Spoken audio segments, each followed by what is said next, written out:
नमस्कार, मैं खुशी और आप देख रहे हैं मुंबई तरंग न्यूज।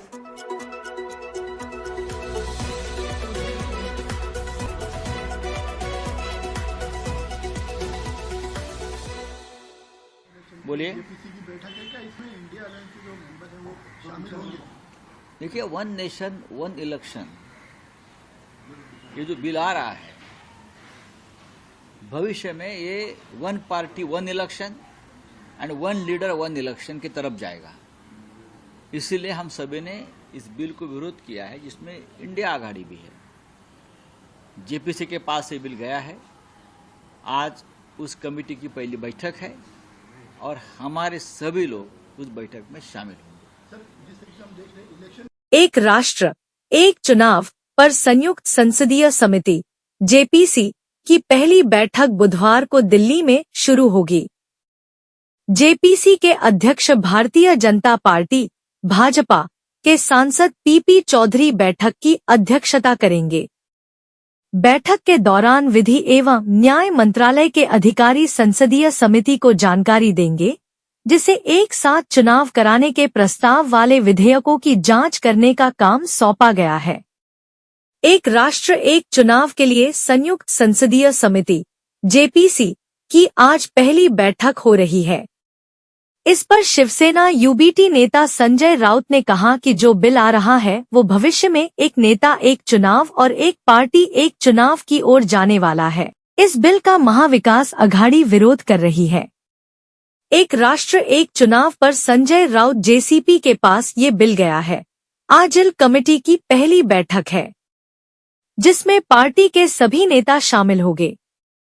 शिवसेना यूबीटी नेता संजय राउत कहते हैं, एक राष्ट्र एक चुनाव विधेयक एक पार्टी एक चुनाव और एक नेता एक चुनाव की ओर बढ़ेगा।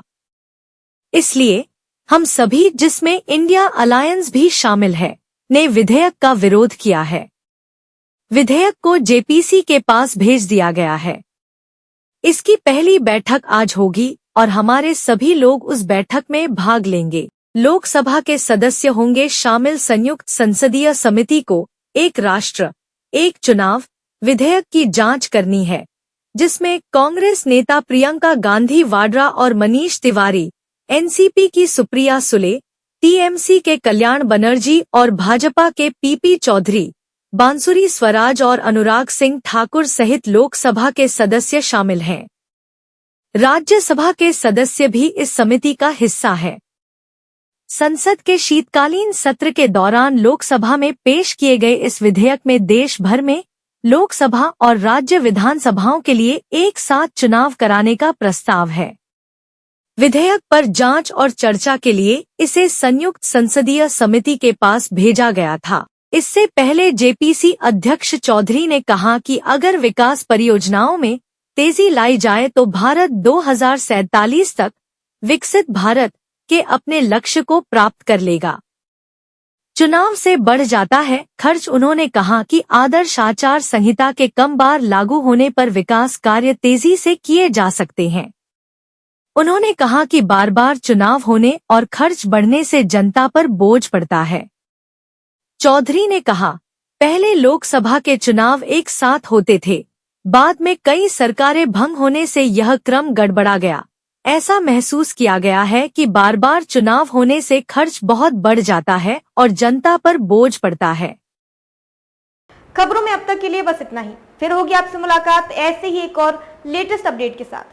तब तक के लिए नमस्कार और बने रहिए मुंबई तरंग न्यूज पर। ऐसे ही ताज़ा अपडेट के लिए हमारे YouTube चैनल मुंबई तरंग न्यूज को सब्सक्राइब करें और तुरंत नोटिफिकेशन पाने के लिए बेल आइकन प्रेस करना ना भूलें। और यदि आप हमें फेसबुक के माध्यम से देख रहे हैं तो हमारे चैनल को फॉलो जरूर करें।